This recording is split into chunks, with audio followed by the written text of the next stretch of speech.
Hello everyone, this is Tariq Anwar. Welcome back to Ikra Online Learning Platform. Hope you are fine and doing well. आज हमारा topic Indian polity and constitution में collegium system of the supreme court of India है, जो कुछ जजों को other जजेस के अपॉइंटमेंट के ताल्लुक से पावर देता है, जिसकी एक तरफ प्रशंसा की जाती है तो दूसरी तरफ आलोचना भी, जो हमारा आज का डिस्कशन का सब्जेक्ट है। इसके अलावा jurisdiction of the supreme court of India भी। So keep staying with me to the end of the video. Without not taking more time, let me today's topic.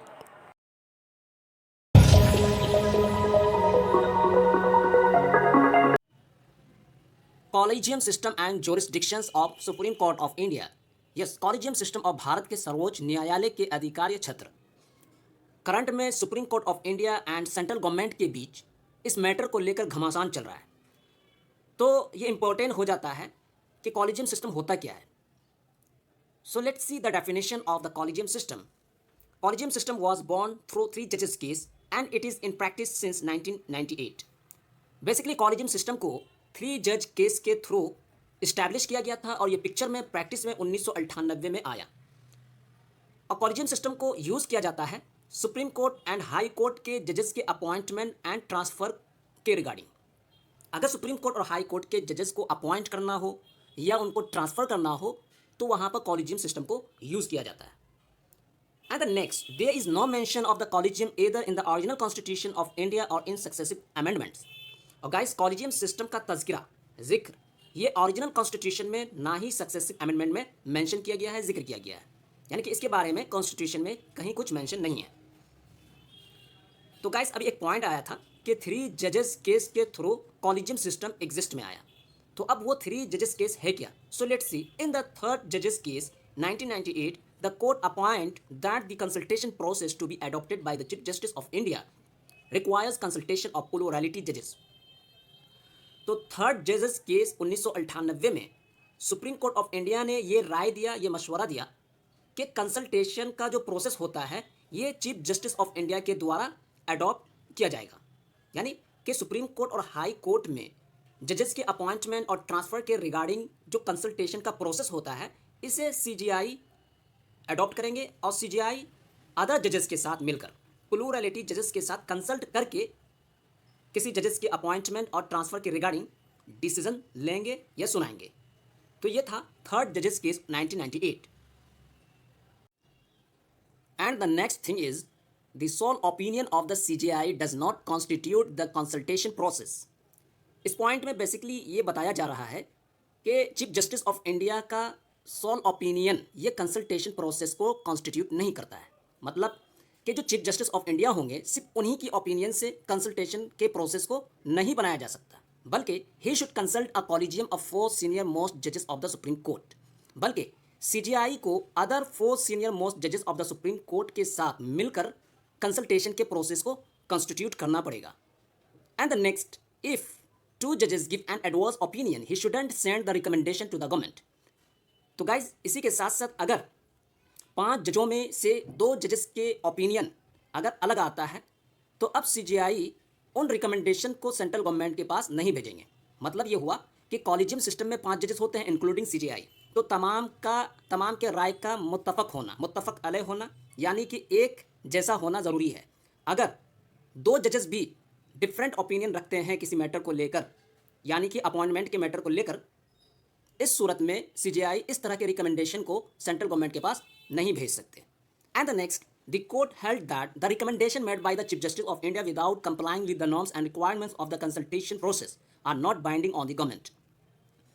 इस पॉइंट में यह बताया जा रहा है कि चीफ जस्टिस ऑफ इंडिया के द्वारा जो भी रिकमेंडेशन दिए जाएंगे कंसल्टेशन के प्रोसेस के रिक्वायरमेंट्स और नॉर्म को फॉलो किए बगैर, तो इस तरह के रिकमेंडेशन को एक्सेप्ट करना सेंट्रल गवर्नमेंट के लिए ज़रूरी नहीं है। वन सेकेंड, सुप्रीम कोर्ट में ये बात आई कि चीफ जस्टिस ऑफ इंडिया के द्वारा जो भी रिकमेंडेशन दिए जाएंगे without following the norms and requirement of the consultation process, it is not binding on the government of the India. तो इससे ये समझ में आया कि चीफ जस्टिस ऑफ इंडिया को रिकमेंडेशन देने के लिए ज़रूरी है कि वो कंसल्टेशन के प्रोसेस के रिक्वायरमेंट्स और नॉर्म को फुलफिल करें, फॉलो करें। And the next thing is who heads the collegium system. Collegium system का हेड कौन होता है, कॉलेजियम सिस्टम को कौन चलाता है। So let's see, the supreme Court collegium is headed by the CGI, that is chief justice of India, and comprises for other senior most जजेस of the court. अगर हम सेंट्रल लेवल पर यानी supreme court की बात करते हैं तो सुप्रीम कोर्ट में कॉलेजियम सिस्टम को चीफ जस्टिस ऑफ इंडिया और इसी के साथ साथ 4 अदर सीनियर मोस्ट जजेस of the supreme court head करते हैं, चलाते हैं। यानी कि टोटल 5 जजेस होते हैं जिसमें चीफ जस्टिस ऑफ इंडिया भी होते हैं, जो कॉलेजियम सिस्टम को चलाते हैं, उनके हेड हैं। ठीक इसी तरह हाई कोर्ट में भी a high court collegium is led by its chief justice and 4 other senior most जजेस of that court. High court के कॉलेजियम सिस्टम को भी हाई कोर्ट के चीफ जस्टिस और उसके अलावा 4 अदर सीनियर मोस्ट जजेस के द्वारा चलाया जाता है, ये लोग उनके हेड होते हैं। And the next thing is names recommended for appointment bye a high court collegium reaches the government only after approval by the CGI and the supreme Court collegium. तो गाइज यहाँ पर इस बात को बताया जा रहा है कि जिन जजेस या लॉयर के नामों को हाई कोर्ट कॉलेजियम के द्वारा अपॉइंटमेंट के लिए रिकमेंड किया जा रहा है, ये सेंट्रल गवर्नमेंट के पास only and only chief justice of India and Supreme Court collegium के अप्रूवल के बाद ही भेजा जाएगा। मतलब ये हुआ कि हाई कोर्ट कॉलेजियम जिन जजेस या लॉयर के नामों को रिकमेंड किया है हाई कोर्ट में अपॉइंटमेंट के लिए, ये रिकमेंडेशन सेंट्रल गवर्नमेंट के पास सीजीआई और सुप्रीम कोर्ट कॉलेजियम के अप्रूवल के बाद ही जाएगा। And the next, judges of the higher judiciary are appointed only through the collegium system, and the government has a role only after names have been decided by the collegium. और guys इस point में इस बात को बताया जा रहा है कि जितने भी हायर जुडिशियरी हैं, हायर जुडिशियरी के जजेस के अपॉइंटमेंट ये कॉलेजियम सिस्टम ही के जरिए किया जाता है। इसमें गवर्नमेंट का कोई हस्तक्षेप नहीं है, सिर्फ इसमें एक ही रोल है, और वो रोल क्या है, जब कॉलेजियम सिस्टम चाहे वो हाई कोर्ट का हो चाहे वो सुप्रीम कोर्ट का हो, जब कॉलेजियम सिस्टम सम जजेस के नाम को सेलेक्ट कर देती है, डिसाइड कर देती है, तब जो है सेंट्रल गवर्नमेंट यानी प्रेसिडेंट ऑफ इंडिया उनको अपॉइंट कर देते हैं। यानी कि मेन फंक्शन, मेन काम कौन कर रहा है, कॉलेजियम सिस्टम। तो गाइस ये कहीं ना कहीं इंडियन जुडिशियरी के इंडिपेंडेंट को दर्शाता है। And the next thing is what is the working of the collegium system. तो अब यहाँ पर हम डिस्कस करेंगे कि कॉलेजियम सिस्टम का वर्किंग क्या है, किस तरह से काम करती है। So let's see, the collegium recommends of the names of lawyer और जजेस to the central government. Similarly the central government also sends some of its proposed names to the collegium. तो गाइज कॉलेजियम सिस्टम का work या function कुछ इस तरह से है कि कॉलेजियम सिस्टम जिन लॉयर और जिन जजेस को सुप्रीम कोर्ट में या हाई कोर्ट में अपॉइंट करना चाहती है, तो उन लॉयर और जजेस के नामों को कॉलेजियम सिस्टम सेंट्रल गवर्नमेंट को रिकमेंड करती है। ये कहती है कि इन जजेस और लॉयर को अपॉइंट करना है। ठीक इसी तरह सेंट्रल गवर्नमेंट भी कॉलेजियम सिस्टम को अपने तजवीज़शुदा नामों को भेजती है। यानी कि सेंट्रल गवर्नमेंट भी जिन लोगों को एज अ लॉयर और जजेस अपॉइंट करना है, उनके नाम को कॉलेजियम सिस्टम के पास भेजती है। And the next, collegium considers the names और suggestions made by the central government and resend the file to the government for final approval. फिर जब गवर्नमेंट के तरफ से जिन नामों को रिकमेंड किया गया है वो कॉलेजियम के पास आता है, फिर कॉलेजियम उसे कंसिडर करता है, देखता है उन नामों को और सजेशन को जो सेंट्रल गवर्नमेंट के द्वारा दिए गए हैं। फिर आफ्टर कंसिडरेशन कॉलेजियम एक फाइल को गवर्नमेंट ऑफ इंडिया के पास अप्रूवल के लिए भेजती है। And the next, if the collegium resend the same name again, then the government has to give it assent to the name. अगर कॉलेजियम सिस्टम सेम नामों को दोबारा से सेंट्रल गवर्नमेंट के पास भेजती है, तो अब सेंट्रल गवर्नमेंट को उन नामों पर अपना असेंट देना ज़रूरी होता है। But time limit is not fix to reply. मगर गाइस यहाँ पर कोई टाइम लिमिट को फिक्स नहीं किया गया है कि जैसे ही रिकमेंडेड नाम सेंट्रल गवर्नमेंट के पास जाए तो फौरी तौर पर उस पर क्या है, अपना असेंट दे दे। This is the reason that appointment of जजेस टेक्स अ लॉन्ग टाइम।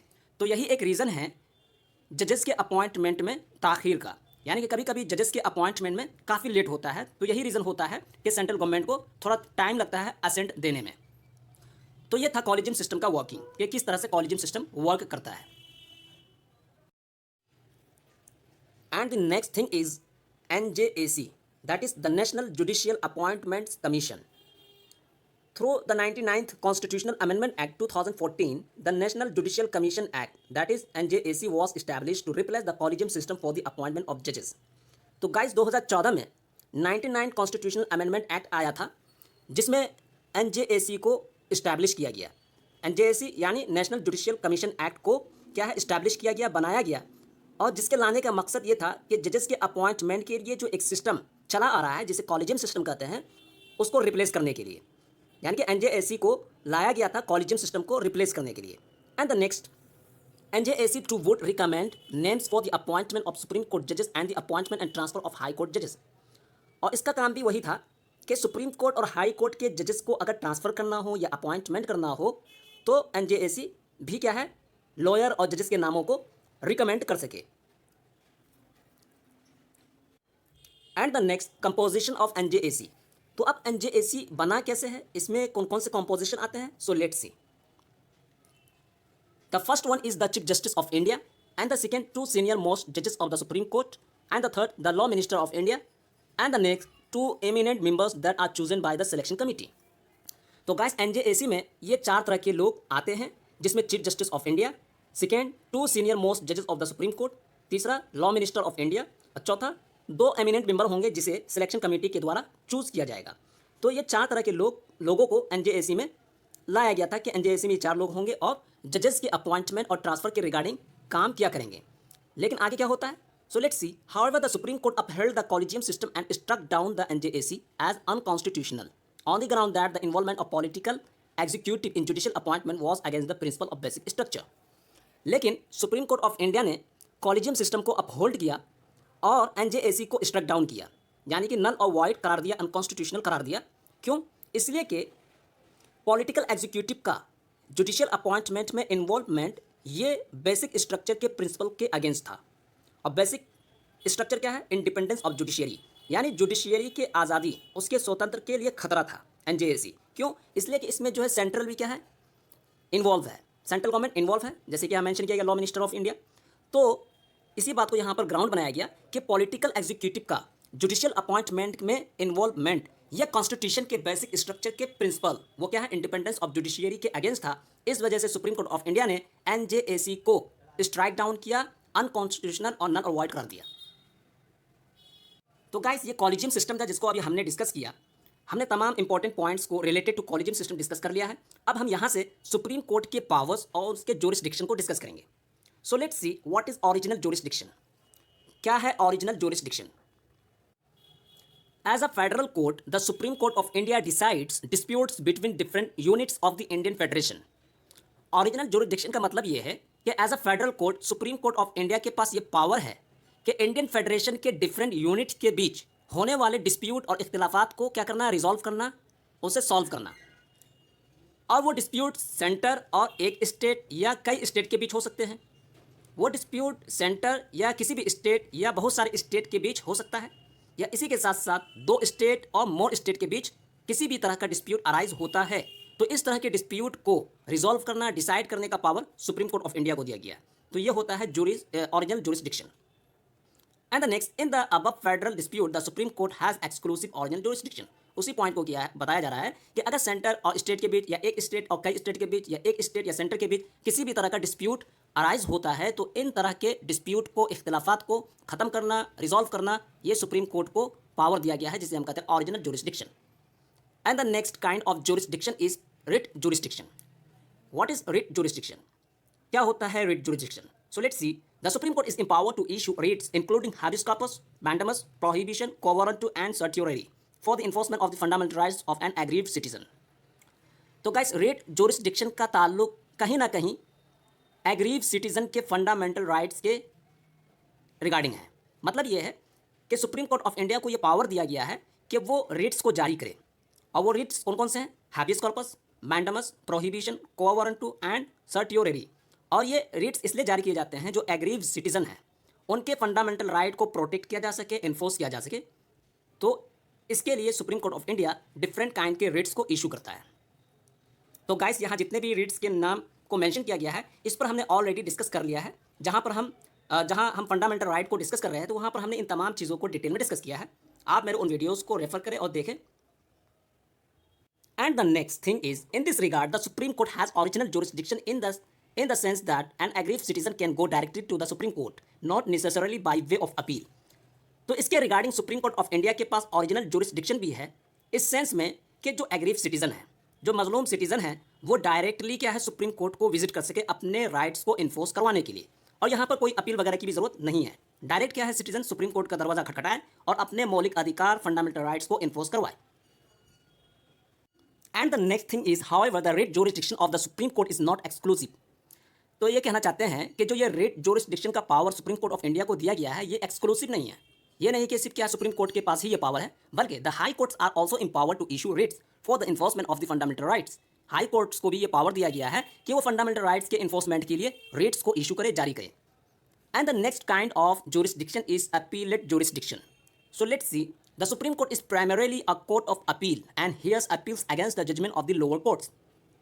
तो सुप्रीम कोर्ट ऑफ इंडिया के पास ये भी पावर है कि वो लोअर कोर्ट में जो जजमेंट सुनाए गए हैं किसी भी इशू को लेकर, उसके अगेंस्ट अपील को, कंप्लेन को हेयर कर सकता है। मतलब कि किसी लोअर कोर्ट में कोई कंप्लेन, कोई इशू गया और लोअर कोर्ट ने अपना जजमेंट सुना दिया, फिर वो इशू हायर कोर्ट में गया, यानी हाई कोर्ट, सुप्रीम कोर्ट। तो अब हाई कोर्ट और सुप्रीम कोर्ट के पास ये पावर है कि वो उन इशू को against the jurisdiction of the lower court hear करे, सुने। It enjoys a wide appellate jurisdiction which can be classified under 4 heads. और गाइस यहाँ पे इस बात को बताया जा रहा है कि सुप्रीम कोर्ट ऑफ इंडिया ये एक वाइड अपीलेट जुरिस्डिक्शन को एंजॉय करता है, जिसको नीचे मेंशन किया जा रहा है। तो ये अपील या तो कॉन्स्टिट्यूशनल मैटर्स के रिगार्डिंग हो, या सिविल मैटर्स, क्रिमिनल मैटर्स, या स्पेशल लीव के रिगार्डिंग अपील हो। इन तमाम अपीलों को, चाहे वो कॉन्स्टिट्यूशनल मैटर से हो, सिविल मैटर से हो, क्रिमिनल मैटर से हो, या स्पेशल लीव से हो, इन तमाम अपील को Supreme court of India hear करता है। And the next thing is advisory jurisdiction. क्या होता है advisory jurisdiction? So let's see, the constitution under article 143 authorises the president of India to seek the opinion of the supreme Court in the 2 categories of matters. Constitution of India article 143 president of India को यह power देता है, authority देता है कि वो supreme court से opinion को मांग सकता है, सुप्रीम कोर्ट ऑफ इंडिया का ओपिनियन ले सकता है 2 तरह के मैटर में। अब वो कौन कौन से मैटर हैं? Let's see. First one is on any question of law और fact of public importance which has arisen और which is likely to arise. पहला मैटर ये है कि जहाँ पर सुप्रीम कोर्ट ऑफ इंडिया के president of India Supreme court of India से ओपिनियन ले सकते हैं अकॉर्डिंग टू आर्टिकल 143। वो ये है कि कोई भी क्वेश्चंस रिलेटेड टू लॉ या पब्लिक इंपॉर्टेंस से रिलेट करता हो कोई भी फैक्ट, यानी कोई भी क्वेश्चन या डिस्प्यूट जो लॉ के रिगार्डिंग हो या पब्लिक इंपॉर्टेंस को लेकर हो, तो इस मैटर में president of India Supreme court से ओपिनियन ले सकते हैं। And the second thing, on any dispute arising out of any pre constitution treaty agreement etcetera. इसी के साथ साथ अगर कोई भी डिस्प्यूट प्री कॉन्स्टिट्यूशन ट्रीटी के रिगार्डिंग हो या प्री कॉन्स्टिट्यूशन एग्रीमेंट और इंस्ट्रूमेंट के रिगार्डिंग हो, तो इस मैटर में भी president of India Supreme court का ओपिनियन ले सकते हैं। और गाइस, सुप्रीम कोर्ट जो भी ओपिनियन देगा वो बाइंडिंग नहीं है प्रेसिडेंट ऑफ इंडिया के लिए। तो गाइस, ये कुछ डिफरेंट काइंड के जुरिस्डिक्शन थे, like appellate jurisdiction, writ jurisdiction, advisory jurisdiction. तो अब यहाँ पर एक टर्म आता है कोर्ट ऑफ रिकॉर्ड। तो ये क्या होता है court of record? So let's see, as a court of record the supreme court has 2 powers. Court of record के तौर पर सुप्रीम कोर्ट ऑफ इंडिया को 2 पावर दिए गए हैं। The judgments proceeding and act of the supreme court are recorded for perpetual memory and testimony. Supreme court of India के जो भी एक्ट्स हैं, प्रोसीडिंग हैं या जजमेंट हैं, उनको परपेचुअल मेमोरी और टेस्टिमनी के तौर पर रिकॉर्ड किया जाता है। These records are admitted to be of evidentiary value and cannot be questioned when produced before any court। और guys, इसी के साथ साथ इन रिकॉर्ड्स को एविडेंशियरी वैल्यू के तौर पर एडमिट भी किया जाता है, और इसी के साथ साथ इन रिकॉर्ड्स को अगर किसी कोर्ट के सामने प्रोड्यूस किया जाए, पेश किया जाए, तो क्वेश्चन भी नहीं किया जा सकता। They are recognised as legal precedents and legal preference. और इन रिकॉर्ड्स को लीगल प्रेसिडेंट्स और लीगल प्रेफरेंस के तौर पर भी रिकॉग्नाइज किया जाता है। और इसका सबसे बेस्ट एग्जाम्पल ये है कि जब भी बेसिक स्ट्रक्चर की बात आती है, तो उस टाइम कोर्ट केशव आनंद भारतीय केस 1973 को रेफर करती है। तो यही होता है record. And the next, it has power to punish for contempt of court either with simple imprisonment for a term of 6 months or with fine up to 2000 or with both. और guys, इसी से एक term निकलता है contempt of court. मतलब ये है कि सुप्रीम कोर्ट ऑफ इंडिया के जो भी जजमेंट हैं, प्रोसीडिंग हैं, उनको रिकॉर्ड किया जाता है, जिसको हम कहते हैं कोर्ट ऑफ रिकॉर्ड, जिनको परपेचुअल मेमोरी और टेस्टिमनी के तौर पर यूज़ किया जाता है। अगर कोई व्यक्ति, इंस्टीट्यूशन, गवर्नमेंट उन रिकॉर्ड के अगेंस्ट काम करती है या उसको फॉलो नहीं करती है, तो इसी को कहा जाता है कंटेम्प्ट ऑफ कोर्ट। और कंटेम्प्ट ऑफ कोर्ट के परपेट्रेटर को Supreme court of India punish भी कर सकता है, पनिशमेंट भी दे सकता है। और वो पनिशमेंट 2 तरह के हो सकते हैं। एक तो ये कि जेल कर दिया जाए 6 महीने के लिए, या ये कि 2000 का फाइन किया जाए, या जेल के साथ साथ फाइन, दोनों को क्या है, इम्पोज किया जाए। तो ये होता है कंटेम्प्ट ऑफ कोर्ट, जो कि कोर्ट ऑफ रिकॉर्ड ही से निकलता है। तो गाइज, ये हमने आज के सेशन में कॉलेजियम सिस्टम और इसी के साथ साथ डिफरेंट काइंड के जुरिस्डिक्शन को डिस्कस किया है। तो आज के सेशन को यहीं पर हम एंड करते हैं। वीडियो को लाइक, शेयर और सब्सक्राइब करें। नेक्स्ट वीडियो में हम हाई कोर्ट के साथ मिलेंगे, तब तक के लिए take care. Thank you very much, bye bye.